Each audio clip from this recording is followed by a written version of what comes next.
En rejoignant les autres disciples, ils virent une grande foule qui les entourait et les scribes qui discutaient avec eux. Aussitôt qu'elle vit Jésus, toute la foule fut stupéfaite et les gens accouraient pour le saluer. Il leur demanda: De quoi discutez-vous avec eux?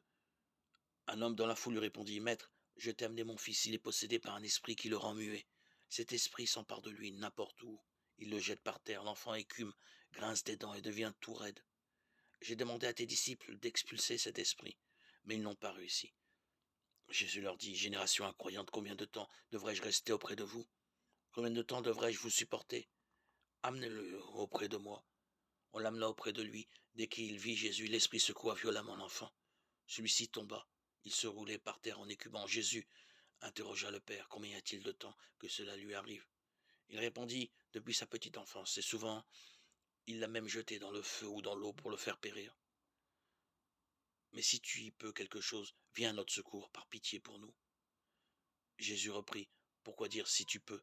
Tout est possible en faveur de celui qui croit. Aussitôt le père de l'enfant s'écria: Je crois, viens au secours de mon incroyance. Jésus, voyant que la foule s'attroupait, interpella vivement l'esprit mauvais. Esprit qui rend muet et sourd, je te l'ordonne, sors de cet enfant et n'y rentre plus jamais. L'esprit poussa des cris, secoua violemment l'enfant et sortit. L'enfant devint comme un cadavre, de sorte que tout le monde disait: Il est mort.